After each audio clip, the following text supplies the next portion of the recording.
अगर मैं आपसे कहूं, दुनिया के राष्ट्रपति, अरबपति, दार्शनिक, वैज्ञानिक और सुपरस्टार एक ऐसे आदमी के घर आते थे जिस पर नाबालिग लड़कियों के यौन शोषण के दर्जनों आरोप थे, और वही आदमी जेल में ऐसे हालात में मर जाता है जहां कैमरे बंद हों, गार्ड सो रहे हों, तो क्या आप इसे आत्महत्या मानेंगे? यही कहानी आज पूरी दुनिया का मीडिया सुना रहा है। सत्ता, सेक्स, साजिश और अधूरा न्याय। लेकिन सवाल यह नहीं है कि एप्स्टीन बुरा आदमी था या नहीं, वह बुरा आदमी तो था ही। सवाल यह है कि क्या हमें पूरी कहानी बताई जा रही है, और अगर नहीं तो कौन सा हिस्सा जानबूझकर छुपाया जा रहा है। आज के इस वीडियो में हम दो परतों को अलग करेंगे। पहली परत जो मीडिया दिखा रहा है, और दूसरी जो मीडिया नहीं दिखा रहा। अंत तक बने रहिए, क्योंकि यह सिर्फ एप्स्टीन की कहानी नहीं, बल्कि यह ताकत, कंट्रोल और भविष्य की कहानी है।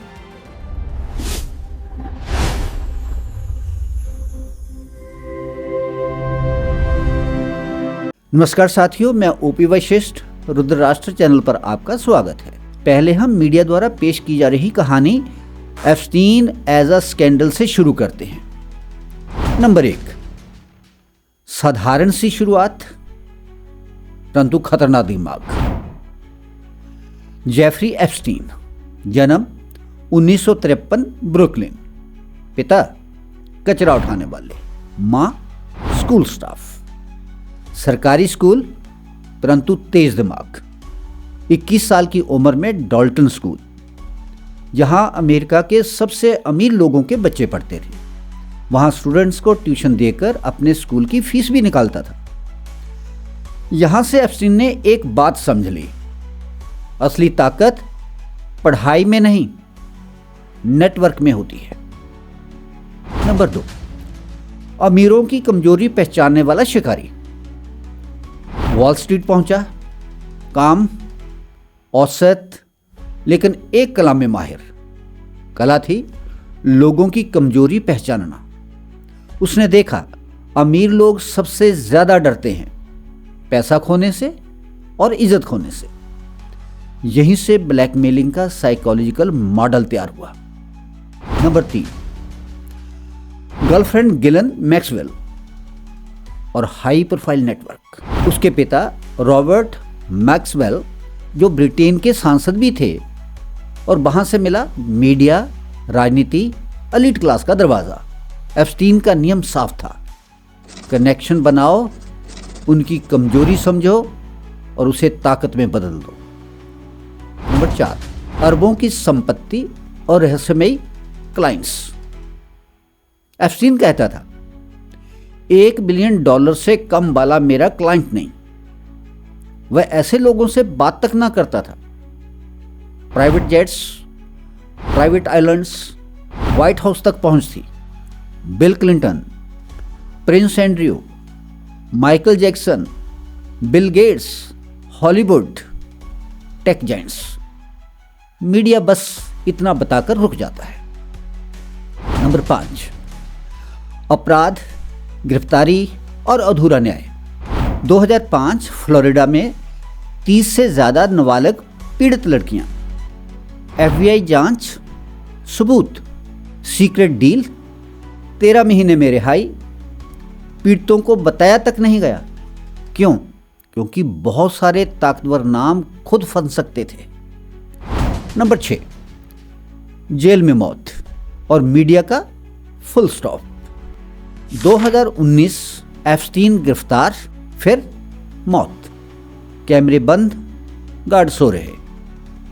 मीडिया ने कहा केस क्लोज्ड, और यहीं पर दुनिया भर का मीडिया चुप हो गया। लेकिन कहानी यहां खत्म नहीं होती। अब एक सवाल पूछिए, अगर एप्स्टीन सिर्फ एक सेक्स क्रिमिनल था, तो दुनिया के वैज्ञानिक, टेक लीडर, पॉलिसी मेकर और रिसर्च इंस्टीट्यूट उसके इर्द गिर्द क्यों थे? यहीं से शुरू होती है वह कहानी जो मीडिया नहीं दिखा रहा। एप्स्टीन का दूसरा पक्ष, कंट्रोल का खेल। सेक्स क्राइम या सिर्फ टूल? दुनिया कहती है एप्स्टीन मतलब सेक्स ट्रैफिकिंग। सच है, लेकिन पूरा नहीं। अगर आप उसके स्टेटमेंट्स, फंडिंग, रिसर्च इंटरेस्ट और कंटेक्स्ट देखें तो दिखता है यौन शोषण लक्ष्य नहीं था, वह उसका टूल था। असली लक्ष्य था कंट्रोल, और वह भी भविष्य पर। इम्प्रूविंग ह्यूमैनिटी एक बहुत खतरनाक शब्द जो एप्स्टीन बार बार कहता था। I am working on a project to improve humanity. एक सेक्स क्रिमिनल इम्प्रूविंग ह्यूमैनिटी क्यों बोलेगा? यह कोई एक्सीडेंट नहीं था, यह उसका विजन स्टेटमेंट था। पार कहाँ से आती है? एप्स्टीन समझता था पार सरकार से नहीं, चुनाव से नहीं, पैसे से नहीं आती। पार आती है ब्लड लाइन से, डीएनए से, यह तय करने से कि कौन पैदा होगा और किस जेनेटिक कॉम्बिनेशन के साथ पैदा होगा। जोरो रेंज जहां छापे पड़े, यह फार्म हाउस था या लैब? न्यू मैक्सिको का जोरो रेंज। मीडिया कहता है प्राइवेट फार्म हाउस, लेकिन सवाल पूछिए, वहां अल्ट्रासाउंड मशीन्स क्यों? डीएनए लेवल्ड सैंपल्स क्यों? इंडस्ट्रियल फ्रीजर्स क्यों? कोई sex party DNA sample store नहीं करती। यहां आइसोलेटेड प्रेगनेंसीज की बात सामने आती है। Specific genetic combinations, long term assets. अब सबसे ज्यादा डिस्टर्बिंग हिस्सा, Epstein advanced biology, human psychology, Eugenix और जेनेटिक रिसर्च से क्यों जुड़ा था? क्योंकि वह डोनर था। जब आप डोनर होते हैं तब आपसे सवाल नहीं पूछे जाते, बैकग्राउंड नहीं खंगाला जाता, रिसर्च क्वाइटली आगे बढ़ती है। हार्वर्ड, एमआईटी जैसे नाम यहीं से जुड़ते हैं। क्या ये कोइंसिडेंस था? नहीं, ये पैटर्न था। अब जरा हाई प्रोफाइल क्लाइंट्स का पैटर्न देखिए। एप्स्टीन फाइल्स में कौन है? आम आदमी नहीं है, मिडिल क्लास नहीं है, इसमें हैं tech elites, policy makers, royal families. जब आप बायोलॉजी, यूजेनिक्स और ब्लैकमेल को जोड़ते हैं तो आप कंट्रोल करते हैं। Policy, narrative, leadership and future. अब बात करते हैं इंटेलिजेंस एजेंसीज का खेल और उसकी प्रोटेक्शन। इंटेलिजेंस एजेंसी सिर्फ स्पाइज नहीं इस्तेमाल करती, वे ऐसे लोगों का भी इस्तेमाल करती हैं जिनके पास पैसा, एक्सेस, सोशल रीच होती है। एप्स्टीन के पास तीनों थे, इसलिए प्रोटेक्शन, कवर अप्स, साइलेंस सब मेंटेन किया गया। अब बात आती है डाइवर्जन स्ट्रेटेजी की। जब एप्स्टीन पकड़ा गया, दुनिया को सिंपल स्टोरी दे दी गई, वह एक बुरा आदमी था, स्कैंडल हुआ, कहानी खत्म। लेकिन सवाल, डीएनए सैंपल्स कहां गए? जोरो रेंच डेटा कहां है?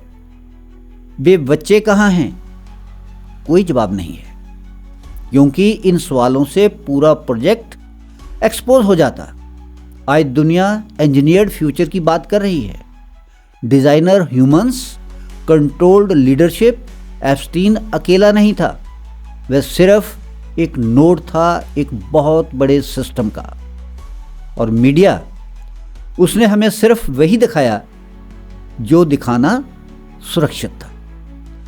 अगर आप ये वीडियो समझ पाए तो आप डिस्ट्रैक्शन से बाहर हैं। बाकी लोग अब भी वही कहानी सुन रहे हैं जो उन्हें सुनाई जा रही है। इतिहास गवाह है, जब सत्ता जवाबदेह नहीं होती तो सच को स्कैंडल कहकर दफना दिया जाता है। और जो लोग मोदी जी का नाम एप्स्टीन फाइल्स में घसीट रहे थे, तो उनका DNA most powerful world leader का है। और एप्स्टीन जैसे व्यक्ति हाई क्वालिटी डीएनए प्रोक्योर करने के लिए किसी भी हद तक जाने की कोशिश कर सकते हैं। खैर, भारतीय सन्यासी इतनी आसानी से इतनी छोटी चीज़ों में नहीं आता। आज के लिए इतना ही। धन्यवाद। जय हिंद, जय भारत।